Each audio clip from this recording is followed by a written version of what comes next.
अस्सलाम वालेकुम। आज मैं बात करूंगा कि हार्ट अटैक के अलावा और कौन सी कंडीशंस होती हैं जिसमें चेस्ट पेन होता है, सीने में दर्द होता है। तो हार्ट अटैक के अलावा जो दूसरी कंडीशंस होती हैं जिसमें चेस्ट पेन होता है, उसमें आ जाता है नंबर 1 पे एओर्टिक स्टेनोसिस। अगर किसी भी बंदे का एओर्टिक वेल स्टेनोज्ड है, उसमें एओर्टिक वेल में डिजीज है, तो ऐसे बंदों में भी चेस्ट पेन हो सकता है। तो एओर्टिक स्टेनोसिस में रीजन ये होता है चेस्ट पेन का कि हमारा जो दिल है appropriate amount of blood eject नहीं कर पाता। तो इजेक्ट ना करने की वजह से हमारी जो कोरोनरीज होती हैं उनमें फिलिंग नहीं होती। तो कोरोनरीज में फिलिंग ना होने की वजह से चेस्ट पेन होता है ऐसे लोगों को।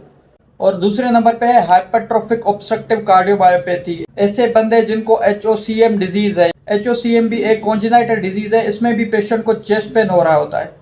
और तीसरे नंबर पे है प्रिंसमेंटल एंजाइना। प्रिंसमेंटल एंजाइना में क्या होता है कि कोरोनरी आर्टरी का स्पाज्म हो जाता है। तो स्पाज्म होने की वजह से अप्रोप्रिएट अमाउंट ऑफ ब्लड नहीं सप्लाई हो पाता, जिससे पेशेंट को चेस्ट पेन होने लगता है। और चौथे नंबर पे है सिंड्रोम एक्स। अब सिंड्रोम एक्स में क्या होता है कि माइक्रो सर्कुलेशन इन्वॉल्व हो जाती है। पेशेंट की माइक्रो सर्कुलेशन में डिजीज हो जाती है, जिससे पेशेंट की मायोकार्डियम को, दिल के पट्टों को ब्लड नहीं मिल पाता। तो इससे पेशेंट को चेस्ट पेन होने लगता है। और पांचवें नंबर पे पेरिकार्डाइटिस। अगर किसी भी पेशेंट की दिल की जो ऊपर वाली झिल्ली होती है उसमें इन्फ्लामेशन हो जाती है, पेरिकार्डाइटिस हो जाता है, तो ऐसे लोगों को भी चेस्ट पेन होता है। और छठे नंबर पे मायोकार्डाइटिस। अगर किसी भी बंदे को दिल के पट्टों का इन्फेक्शन हो जाता है तो ऐसे लोगों को भी चेस्ट पेन रहता है। और सातवें नंबर पे एओर्टिक डायसेक्शन। अगर किसी भी बंदे का एओर्टिक डायसेक्शन हो जाए, मतलब एओर्टा जो हमारी लार्जेस्ट आर्टरी होती है वो रप्चर हो जाए, तो ऐसे लोगों को सिवियर चेस्ट पेन होता है। और आठवें नंबर पे कोकेन यूजर। अगर कोई भी बंदा कोकेन का इस्तेमाल कर रहा है तो ऐसे लोगों को कोरोनरी आर्टरी वेज़ोस्पाज्म हो जाता है, तो इस वजह से उनको चेस्ट पेन होने लगता है।